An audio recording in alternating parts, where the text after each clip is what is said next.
আসসালামু আলাইকুম রহমতুল্লাহ। কোরবানি কাদের জন্য করণীয়, কাদেরকে কোরবানি করতে হবে, আর কারা কোরবানি থেকে বিরত থাকবে বা করবে না। আবার অনেক ব্যক্তির কোরবানি করবে কিন্তু আল্লাহর কাছে কবুল হবে না। এই কয়টি বিষয় নিয়ে আমরা কথা বলব খুব সংক্ষেপে। কোরবানি মূলত তারাই করবে যারা মুসলিম এবং সামর্থ্যবান, কোরবানির পশু ক্রয় করার মতো সামর্থ্য রয়েছে, তারা কোরবানি করবে। আর যাদের সামর্থ্য নেই, ঋণ করে, ধার করে বা লোন করে কোরবানি কিনবে, এমনটা বিধান ইসলামে বলা হয়নি। তাই আমাদেরকে সামর্থ্য থাকলে কোরবানি করতে হবে। এখন দেখা গেল যে কোরবানি করার পরে আল্লাহ রাব্বুল আলামিনের কাছে সেটা গ্রহণযোগ্য হলো না। গ্রহণযোগ্য কাদের কোরবানি হয় না? আল্লাহ রাব্বুল আলামিন এ ব্যাপারে বলেছেন, লা ইয়ানালাল্লাহু লুহুমুহা ওয়ালা দিমাউহা ওয়ালাকিন ইয়ানালুহুত তাকওয়া মিনকুম। তোমাদের কোরবানির পশুর গোস্ত, রক্ত, চামড়া ইত্যাদি কোনো কিছুই আল্লাহর কাছে পৌঁছায় না। আল্লাহ রাব্বুল আলামিনের কাছে যে বিষয়টি তোমাদের কোরবানির মাধ্যমে পৌঁছায় সেটা হচ্ছে তোমাদের অন্তরে যে তাকওয়া রয়েছে, তোমাদের অন্তরে যে নিয়াত রয়েছে, এই বিষয়টি আল্লাহ কবুল করেন। যদি কোরবানিটি আমরা আল্লাহকে ভয় করে, আল্লাহকে খুশি করার জন্য করতে পারি, তবে কবুল হবে।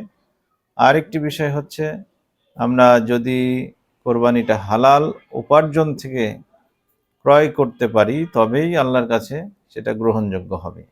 এছাড়া শুধু কোরবানি নয়, হালাল উপার্জন ছাড়া যে কোনো ইবাদতের জন্য খরচ করলে বা সেটা ব্যয় করলে আল্লাহর কাছে গ্রহণযোগ্য হবে না। আমাদেরকে আল্লাহ রাব্বুল আলামিন এই বিষয়গুলো মেনে চলার তৌফিক দান করেন, আমিন।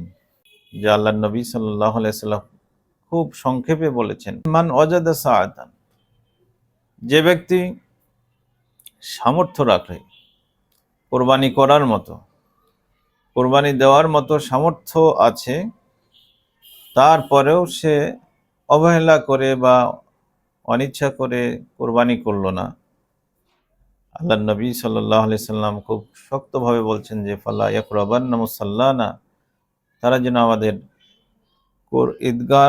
ঈদগাহ ময়দানের নিকটবর্তী না হয়। এর মানে হচ্ছে যে আমার আপনার সামর্থ্য থাকলে এই গুরুত্বপূর্ণ সুন্নাতটি অবশ্যই আল্লাহকে খুশি করার জন্য আমাদেরকে করতে হবে, এবং সর্বদা কোরবানি করতে হবে আমাদেরকে আল্লাহর নৈকট্য হাসিলের জন্য।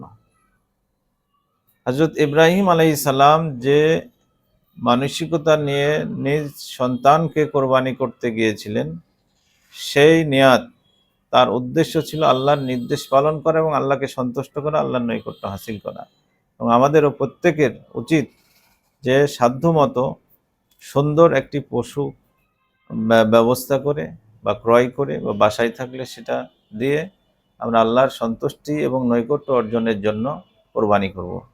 আল্লাহ আমাদের তৌফিক দান করেন, আমিন। আজকের হাদিসটি মুসনাদে আহমদ থেকে বর্ণিত হয়েছে, হাদিস নাম্বার 8273।